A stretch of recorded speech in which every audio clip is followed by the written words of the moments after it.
سورہ ہود کی آیت نمبر 36 سورہ ہود کا چوتھا رکوع اور 12ویں پارے کا بھی چوتھا رکوع ہے۔ اللہ رب العالمین نے ارشاد فرمایا وَأُوحِيَ إِلَى نُوحٍ، اور نوح کو وحی ہوئی أَنَّهُ لَن يُؤْمِنَ مِن قَوْمِكَ إِلَّا مَن قَدْ آمَنَ، کہ آپ کی قوم سے مسلمان نہ ہوں گے مگر جتنے ایمان لا چکے۔ یعنی نوح علیہ السلام پر یہ وحی نازل ہوئی کہ جو مسلمان ہو چکے ہیں وہی مسلمان رہیں گے، اور جتنے کافر ہیں ان میں سے اب کوئی بھی ایمان نہیں لائے گا۔ یعنی جن کی نصیب میں ایمان تھا وہ ایمان لے آئے، اور باقی جو کافر بچے ہیں وہ ہیں جن کے دلوں پر مہر لگی ہوئی ہے، جن کے دل مردہ ہیں۔ فَلَا تَبْتَئِسْ بِمَا كَانُوا يَفْعَلُونَ، تو غم نہ کھا اس پر جو وہ کرتے ہیں۔ یعنی وہ جو کفر اختیار انہوں نے کیا ہے، یہ کافر جو آپ کی تکذیب کرتے ہیں، آپ کو جھٹلاتے ہیں، آپ کو تکلیفیں دیتے ہیں، اس پر آپ غم نہ کریں، آپ اس پر غم نہ کھائیں، غمگین نہ ہوں، کیونکہ اب آپ کے دشمنوں سے انتقام لینے کا وقت آ گیا ہے۔ وَاصْنَعِ الْفُلْكَ بِأَعْيُنِنَا، اور آپ کشتی بنائیں ہمارے سامنے، وَوَحْيِنَا، اور ہمارے حکم سے بنائیں، وَلَا تُخَاطِبْنِي فِي الَّذِينَ ظَلَمُوا، اور ظالموں کے بارے میں مجھ سے بات نہ کرنا، إِنَّهُمْ مُغْرَقُونَ، وہ ضرور ڈبائے جائیں گے، وہ ضرور غرق کیے جائیں گے۔ یعنی اے نوح علیہ السلام، آپ ہمارے سامنے ہماری حفاظت میں ہماری تعلیم سے کشتی بنائیں، اور ظالموں کے بارے میں مجھ سے بات نہ کرنا، یعنی ان کی شفاعت آپ نہ کرنا اور ان سے عذاب دور کرنے کی دعا نہ کرنا، کیونکہ ان کا غرق ہونا مقدر ہو چکا ہے، یہ ضرور غرق ہوں گے۔ حدیث شریف میں ہے کہ حضرت نوح علیہ السلام نے اللہ کے حکم سے سال کے درخت بوئے۔ سال کے درخت کی لکڑی آج بھی کشتی بنانے میں استعمال ہوتی ہے۔ 20 سال میں یہ درخت تیار ہوئے۔ اس 20 سال کے عرصے میں مطلقاً کوئی بچہ پیدا نہ ہوا، اور اس سے پہلے جو بچے پیدا ہو چکے تھے وہ بالغ ہو گئے، اور انہوں نے بھی حضرت نوح علیہ السلام کی دعوت قبول کرنے سے انکار کر دیا، اور حضرت نوح علیہ السلام اللہ کے حکم سے کشتی بنانے میں مشغول ہو گئے۔ یعنی طوفان نوح سے تقریباً 22 سال پہلے اللہ تعالیٰ نے حکم دیا تو آپ نے سال کے درخت بوئے۔ 20 سال میں وہ درخت تیار ہوئے، پھر آپ نے ان درختوں کو کاٹ کر تختے بنائے، اور 2 سال میں یہ کشتی تیار ہوئی، پھر اللہ تعالیٰ کا عذاب آیا۔ وَيَصْنَعُ الْفُلْكَ، اور نوح کشتی بنا رہے تھے، وَكُلَّمَا مَرَّ عَلَيْهِ مَلَأٌ مِّن قَوْمِهِ سَخِرُوا مِنْهُ، اور جب ان کی قوم کے سردار ان پر گزرتے ان پر ہنستے، مذاق اڑاتے، اور کہتے ہیں نوح علیہ السلام کیا کرتے ہو؟ آپ فرماتے ایسا مکان بناتا ہوں جو پانی پر چلے۔ اس سے پہلے انہوں نے کشتی دیکھی نہیں تھی، لوگوں نے، یہ دنیا کی پہلی کشتی تھی، تو یہ سن کر وہ ہنستے کیونکہ آپ کشتی جنگل میں بناتے تھے جہاں دور دور تک پانی نہ تھا، اور وہ لوگ تمسخر سے یہ بھی کہتے تھے کہ پہلے تو آپ نبی تھے، اب بڑے ہی ہو گئے۔ اور اس بات پر بھی وہ مذاق اڑاتے تھے کہ وہ کہتے آپ کہتے ہیں کہ جو مجھ پر ایمان نہیں لائے گا وہ غرق ہوگا، اور ایسا طوفان آئے گا کہ بڑے بڑے پہاڑ اس طوفان کے پانی میں ڈوب جائیں گے، اور اس کی موجیں پہاڑوں سے اونچی ہوں گی۔ تو یہ لکڑی کا نازک سا مکان یہ کیا لوگوں کی حفاظت کرے گا؟ جب پہاڑ نہ بچ سکیں گے، بڑی بڑی عمارتیں تباہ ہو جائیں گی۔ تو یہ آپ کیسی بات کرتے ہیں کہ جو مومن ہوگا اور اس کشتی میں سوار ہو جائے گا وہ بچ جائے گا؟ قال ان تسخروا منا فإنا نسخر منکم کما تسخرون۔ نوح علیہ السلام نے فرمایا اگر تم ہم پر ہنستے ہو تو ایک وقت ہم تم پر ہنسیں گے، تمہیں ہلاک ہوتا دیکھ کر ہنسیں گے۔ کما تسخرون، جیسا تم ہنستے ہو، یعنی جس طرح تم کشتی دیکھ کر آج ہنس رہے ہو، کل ہم تمہیں ہلاک ہوتا دیکھ کر ہنسیں گے۔ مروی ہے کہ یہ کشتی 2 سال میں تیار ہوئی۔ اس کی لمبائی، چوڑائی اور اونچائی کے بارے میں مختلف اقوال ہیں۔ ایک قول یہ ہے کہ اس کی لمبائی 300 گز، چوڑائی 50 گز اور اونچائی 30 گز تھی۔ اس کشتی میں 3 درجے بنائے گئے تھے، یعنی 2 منزلہ یہ کشتی تھی، نیچے کا فلور اور اوپر 2 منزل۔ اس طرح اس کشتی میں 3 درجے بنائے گئے تھے۔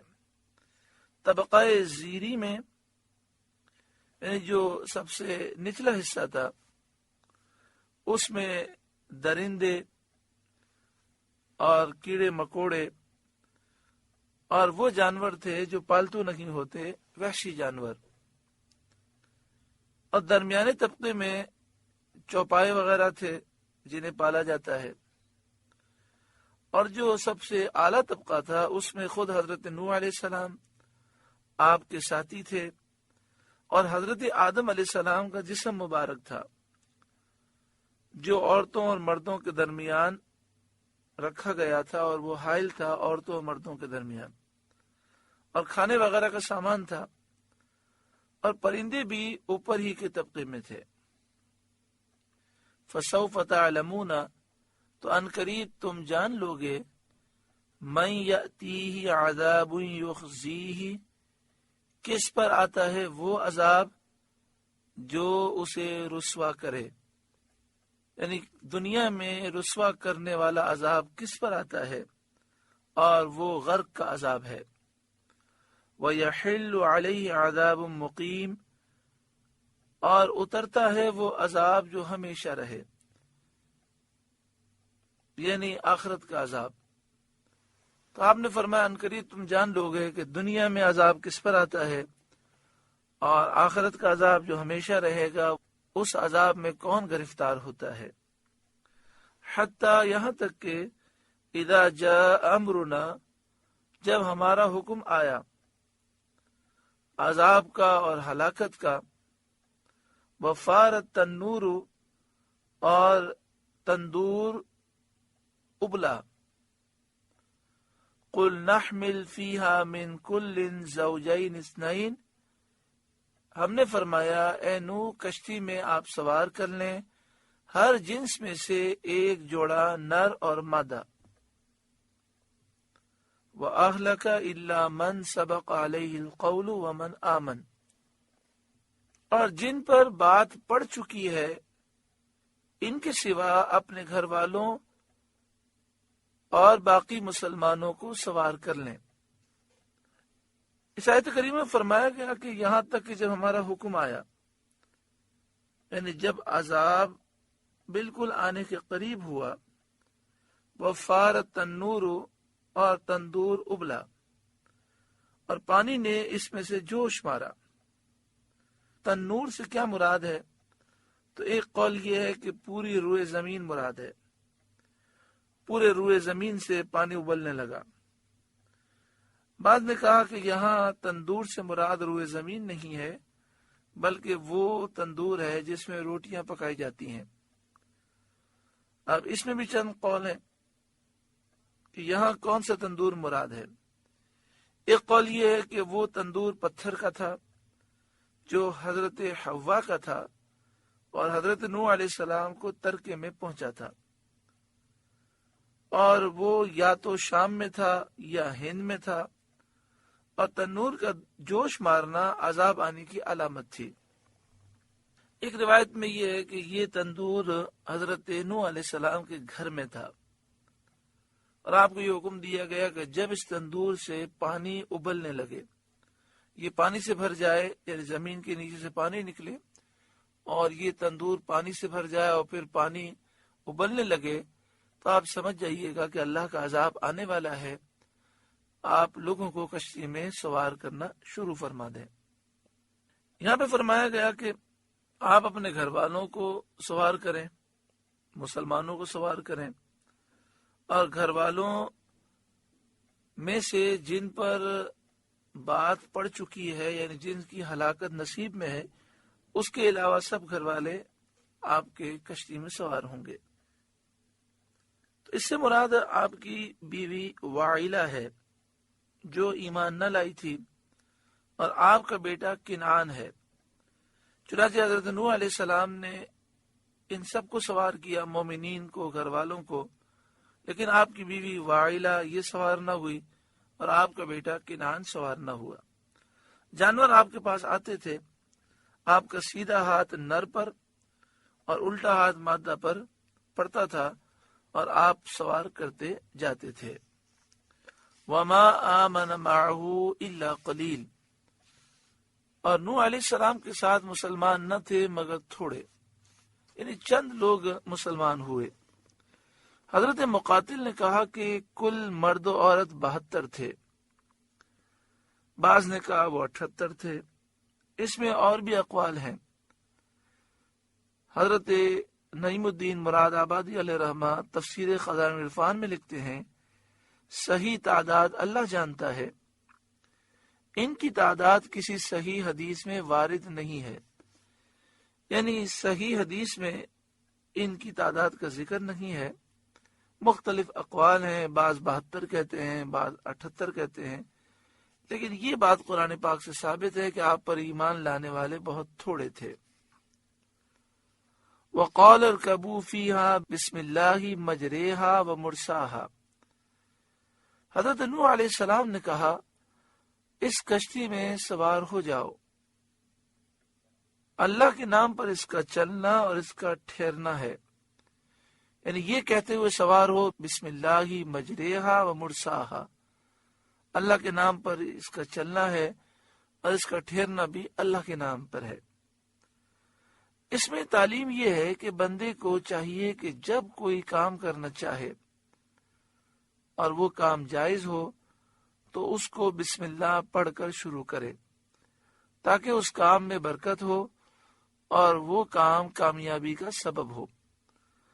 حضرت ضحاک علیہ رحمہ نے کہا جب حضرت نوح علیہ السلام یہ چاہتے تھے کہ کشتی چلے تو آپ بسم اللہ فرماتے تھے تو کشتی چلنے لگتی تھی، اور جب آپ یہ چاہتے تھے کہ وہ رک جائے تو آپ بسم اللہ فرماتے تھے تو کشتی رک جاتی تھی۔ بسم اللہ مجریہا و مرساہا، اللہ کے نام پر اس کشتی کا چلنا ہے اور اللہ کے نام پر اس کا ٹھہرنا ہے۔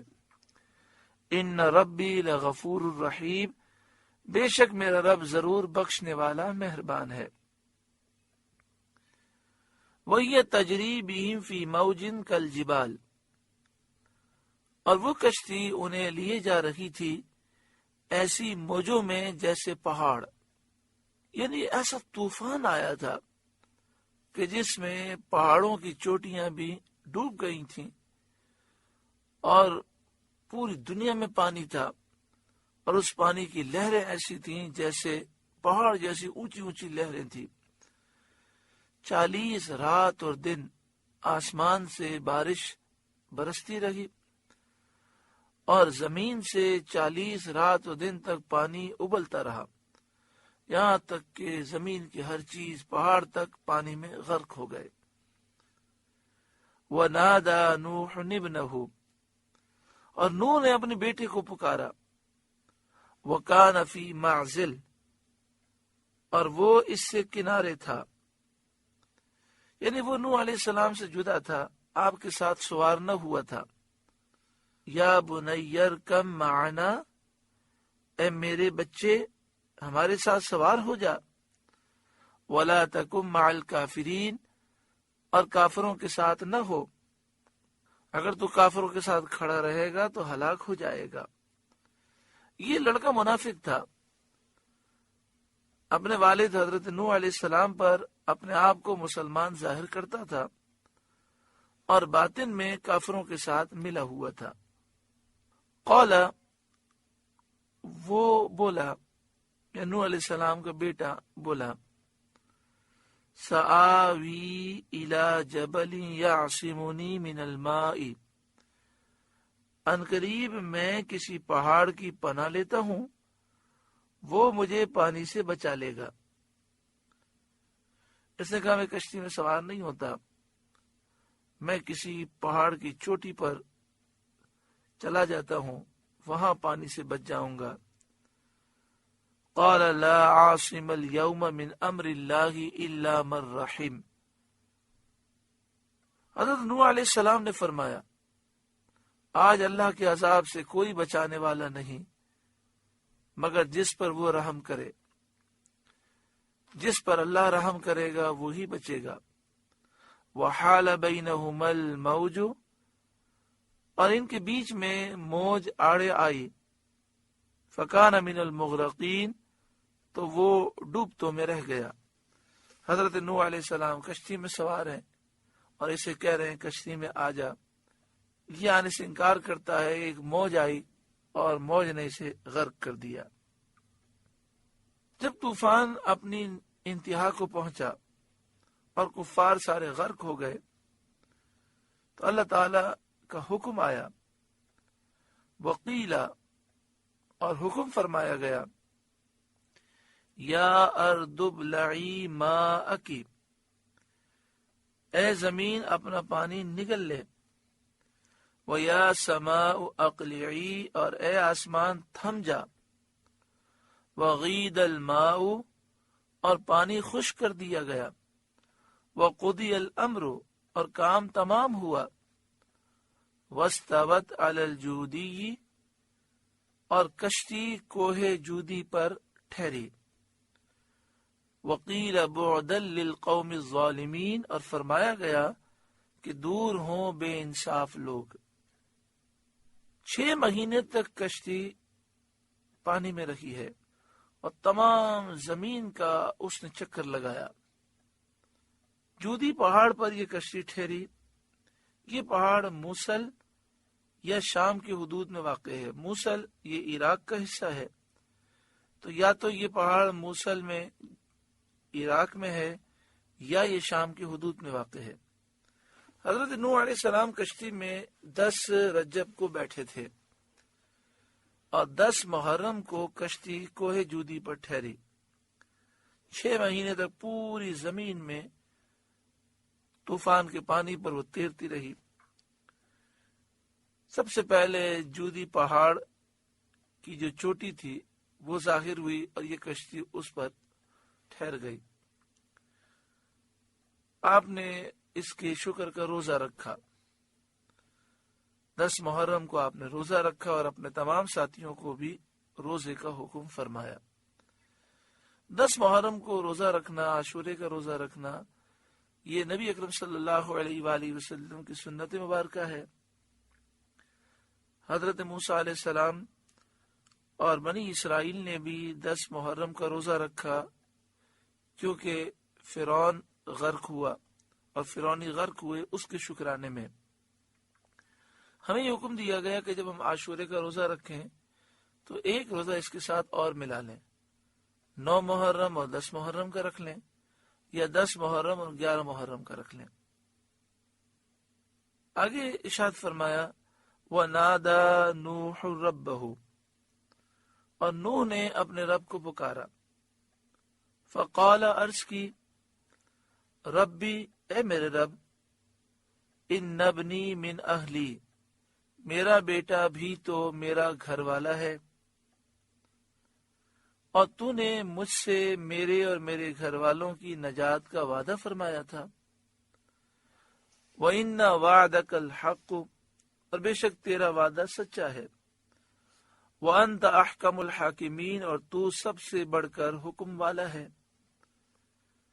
تو اس میں کیا حکمت ہے کہ میرا بیٹا میرے اہل میں سے تھا، اور تو نے وعدہ فرمایا کہ آپ کے جو گھر والے ہیں وہ عذاب سے محفوظ رہیں گے، لیکن میرا بیٹا وہ طوفان میں غرق ہوا۔ حضرت نوح علیہ السلام کے 4 بیٹے تھے، 3 کشتی میں سوار ہوئے اور 1 غرق ہوا۔ تو آپ کا یہ سوال کا جو مقصد تھا وہ یہ کہ اس میں حکمت کیا ہے، اس میں وجہ کیا ہے۔ شیخ ابو منصور ماتوریدی علیہ الرحمہ نے فرمایا کہ حضرت نوح علیہ السلام کا بیٹا کنعان منافق تھا، اور آپ کے سامنے اپنے آپ کو مومن ظاہر کرتا تھا۔ اگر وہ اپنا کفر ظاہر کر دیتا اور وہ آپ کے سامنے اپنے آپ کو مومن ظاہر نہ کرتا تو آپ اللہ تعالی سے اس کے نجات کی دعا نہ کرتے۔ قال یا نوح، اللہ نے فرمایا اے نوح، انہ لیس من اہلک، وہ آپ کے گھر والوں میں نہیں۔ اس سے ثابت ہوا کہ نسبی قرابت سے دینی قرابت زیادہ قوی ہے۔ یا نوح، اے نوح، انہ لیس من اہلک، وہ آپ کے گھر والوں میں نہیں، انہ عمل غیر صالح، بے شک اس کے کام بڑے نالائق ہیں۔ اس سے معلوم یہ ہوا کہ اگر کوئی شخص اپنے آپ کو یہ کہے کہ میں فلاں کی اولاد سے ہوں، میرا سلسلہ نسب فلاں سے ملتا ہے، لیکن اگر اس کا عقیدہ کفریہ ہو، یعنی وہ ایسا بد عقیدہ بد مذہب ہو کہ حد کفر میں وہ داخل ہو، تو ایسے شخص کو ان کی اولاد ہونے کا کوئی فائدہ حاصل نہیں ہوگا۔ ہاں، اگر اللہ کے نیک بندے کی اولاد میں سے ہے اور مومن ہے تو پھر اولاد ہونے کا اسے فائدہ حاصل ہوگا۔ جو اپنے آپ کو کہے کہ میں سید ہوں، حضور کی اولاد سے ہوں، میں ہاشمی ہوں، میں حسینی ہوں، میں حسنی ہوں، لیکن اس کا عقیدہ کفریہ ہو، مثلا وہ قرآن مجید فرقان حمید کے 40 پارے مانتا ہو اور کہتا ہو کہ 10 پارے حضرت عثمان غنی کی بکری کھا گئی، نعوذ باللہ من ذالک، جو حضرت صدیق اکبر اور حضرت عمر کو ظالم مانتا ہو اور کہتا ہو کہ میں ان کی خلافت کو نہیں مانتا، اور حضرت علی کو خلیفۃ بلا فصل مانتا ہو، یعنی حضرت صدیق اکبر، حضرت عمر، حضرت عثمان غنی کی خلافت کا انکار کرتا ہو، جو ام المومنین حضرت عائشہ صدیقہ رضی اللہ تعالی عنہا پر تہمت لگاتا ہو، جو یہ کہتا ہو کہ اللہ تعالی نے جبریل کو حکم دیا تھا کہ وہی لے کر حضرت علی کے پاس جاؤ اور غلطی سے جبریل حضور کے پاس چلے گئے، تو ایسا شخص ایمان سے محروم ہے۔ اب اپنا وہ سید کہے، حسنی کہے، حسینی کہے، ہاشمی کہے، اسے نہ سید مانا جائے گا، نہ حسنی، نہ حسینی، نہ ہاشمی مانا جائے گا، اور نہ اسے کوئی برکت ملے گی۔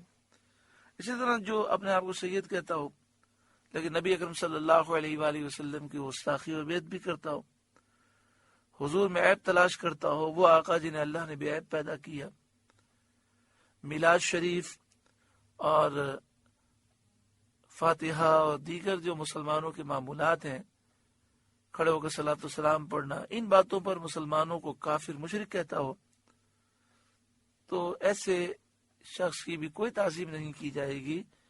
وہ چاہے لاکھ دعویٰ کرے کہ میں سید ہوں، تو اس کے سید ہونے کا کوئی ادب نہیں کیا جائے گا۔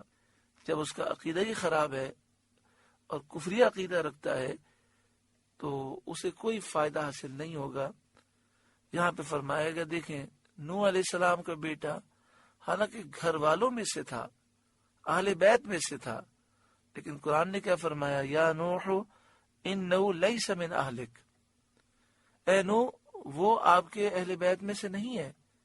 تو جب عقیدہ خراب ہے، منافق ہے، کفریہ عقیدہ ہے، تو گھر والوں میں سے ہونے کے باوجود قرآن نے فرمایا کہ وہ آپ کے گھر والوں میں سے نہیں ہے، اس کا اہل بیت سے یا آپ کی اولاد سے کوئی تعلق نہیں ہے۔ انہ عمل غیر صالح، بے شک اس کے کام بڑے نالائق ہیں، یعنی اس کا عقیدہ کفریہ ہے۔ اس سے ثابت ہوا کہ نسبی قرابت سے دینی قرابت زیادہ قوی ہے۔ اب دیکھیں حضرت بلال حبشے سے تعلق رکھتے ہیں، حضرت سلمان فارس سے تعلق رکھتے ہیں، لیکن انہیں دینی قرابت کی وجہ سے حضور کا قرب خاص نصیب ہوا۔ اور ابو لہب نبی اکرم صلی اللہ علیہ وآلہ وسلم کا چچا ہے، لیکن جب اس نے حضور کی تکذیب کی تو تباہ و برباد ہو گیا۔ آگے ارشاد فرمایا، فلا تسألنی ما لیس لک بہ علم، تو مجھ سے وہ بات نہ مانگ جس کا تجھے علم نہیں، یعنی اس بات کا علم نہیں کہ وہ مانگنے کے قابل ہے یا نہیں۔ انی اعظک ان تکون من الجاہلین، میں تجھے نصیحت فرماتا ہوں کہ نادان نہ بن۔ قال عرض کی، ربی اے میرے رب، انی اعوذ بک ان اسألک ما لیس لی بہ علم، میں تیری پناہ چاہتا ہوں کہ تجھ سے وہ چیز مانگوں جس کا مجھے علم نہیں۔ وَإِلَّا تَغْفِرْ لِي وَتَرْحَمْنِي أَكُمْ مِنَ الْخَاسِرِينَ، اور اگر تو مجھے نہ بخشے اور رحم نہ کرے تو میں نقصان اٹھانے والوں میں سے ہو جاؤں گا۔ یہ حضرت نوح علیہ السلام کی عاجزی اور آپ کے دل میں جو اللہ کا خوف ہے، یہ آیت اس بات کو ظاہر کرتی ہے۔ آپ نے جو سوال کیا اس میں آپ کا کوئی گناہ نہیں تھا اور نہ غلطی تھی، لیکن اس کے باوجود آپ نے اللہ تعالی سے مغفرت کا سوال کیا اور رحم کا سوال کیا۔ اس میں میرے لیے اور آپ کے لیے نصیحت ہے کہ ہم بار بار اللہ کی بارگاہ میں استغفار کریں اور بار بار یہ دعا کریں، کثرت سے یہ دعا کریں کہ اے اللہ ہم پر دنیا اور آخرت میں رحم فرما۔ قیل، فرمایا گیا، یا نوح بت بسلام منا، یا نوح اے نوح، اہبت آپ اتر جائیں کشتی سے، بسلام منا ہماری طرف سے سلامتی کے ساتھ، وبرکات اور برکتوں کے ساتھ، علیک جو برکتیں جو سلامتیاں آپ پر ہیں، وعلی امم ممن معک اور آپ کے ساتھ کے کچھ گروہوں پر۔ ان برکتوں سے یہ مراد ہے کہ آپ کی اولاد اور آپ کی پیروی کرنے والوں کی کثرت ہوگی، کیونکہ حضرت نوح علیہ السلام جب حضرت نوح علیہ السلام کی کشتی طوفان کے بعد جودی پہاڑ پر ٹھہری اور یہ سب پہ زمین پر اترے تو ان کی تعداد 72 یا 78 یا جو بھی تھی اللہ تعالیٰ جانتا ہے، ان میں سے کسی کے ہاں اولاد نہیں ہوئی۔ انہوں نے اپنی زندگی پوری کی اور دنیا سے وہ تشریف لے گئے، لیکن حضرت نوح علیہ السلام کے جو 3 بیٹے کشتی میں سوار تھے، اللہ نے ان کے یہاں اولادیں عطا فرمائی اور پھر پوری دنیا کے انسان انہی کی اولاد سے ہیں۔ تو اس طرح اللہ تعالیٰ نے حضرت نوح علیہ السلام کو آدم ثانی بنایا، یعنی جس طرح پوری دنیا کے انسان آدم علیہ السلام کی اولاد ہیں، تو اسی طرح طوفان نوح کے بعد پیدا ہونے والے تمام انسان حضرت نوح علیہ السلام کی اولاد سے ہیں۔ تو یہاں برکات سے مراد یہ ہے کہ آپ کی اولاد کی کثرت ہوگی اور آپ کی پیروی کرنے والوں کی کثرت ہوگی، بکثرت انبیاء اور دین کے ائمہ امام آپ کی نسل پاک سے پیدا ہوئے۔ ان کی نسبت یہ فرمایا گیا کہ یہ برکتیں ہیں جو ہماری طرف سے آپ پر ہیں۔ حضرت محمد بن کعب قرظی نے فرمایا کہ یہاں فرمایا گیا کہ آپ کے ساتھ کے کچھ گروہوں پر بھی برکتیں ہیں اور ہماری سلامتی ہے، تو فرمایا ان گروہ میں قیامت تک ہونے والا ہر ایک مومن داخل ہے، کہ نوح علیہ السلام کے صدقے میں قیامت تک آنے والے ہر مومن پر برکتوں اور سلامتی کا نزول ہے۔ وَأُمَمٌ سَنُمَتِّعُهُمْ، اور کچھ گروہ ہیں جنہیں ہم دنیا برتنے دیں گے۔ اس سے حضرت نوح علیہ السلام کے بعد پیدا ہونے والے کافر گروہ مراد ہیں، جنہیں اللہ تعالیٰ ان کی میعادوں تک فراخی عیش اور وسعت رزق عطا فرمائے گا۔ یعنی ہوں گے یہ کافر، مگر جو نصیب میں ان کا وقت لکھا ہے اس وقت تک دنیا میں رہیں گے اور روزی بھی پائیں گے اور نعمتوں سے فائدہ بھی اٹھائیں گے۔ ثم یمسہم منا عذاب علیم، پھر انہیں ہماری طرف سے دردناک عذاب پہنچے گا، یعنی آخرت میں انہیں ان کے کفر کی سزا دی جائے گی۔ تلک من انباء الغیب نوحیہا الیک، یہ غیب کی خبریں ہیں کہ ہم آپ کی طرف وحی کرتے ہیں۔ یہ خطاب سید عالم صلی اللہ علیہ وآلہ وسلم سے ہے۔ اس سے معلوم یہ ہوا کہ اللہ تعالیٰ نے اپنے محبوب کو غیب عطا فرمایا اور وحی کے ذریعے غیب کا علم آپ کو دیا گیا۔ ما کنت تعلمها انت ولا قومک من قبل هذا، انہیں نہ آپ جانتے تھے نہ آپ کی قوم اس سے پہلے جانتی تھی۔ ولا قومک من قبل هذا فاصبر، تو صبر کریں، یعنی جس طرح حضرت نوح علیہ السلام کی قوم نے آپ کو تکلیفیں دی آپ نے صبر کیا، آپ بھی کافروں کی تکلیفوں پر صبر کریں۔ ان العاقبۃ للمتقین، بے شک اچھا انجام پرہیزگاروں کا ہے۔ پرہیزگار دنیا میں کامیاب ہوتے ہیں، ان کی مدد ہوتی ہے، اور آخرت میں انہیں ثواب دیا جاتا ہے اور انہیں اجر ملتا ہے۔ سورہ ہود کا چوتھا رکوع مکمل ہوا۔ اللہ رب العالمین اس رکوع کے نور سے ہمارے قلوب کو روشن منور فرمائے۔ آپ سے گزارش ہے کہ قرآن کے اس پیغام کو آگے پہنچا کر ثواب جاریہ حاصل کریں۔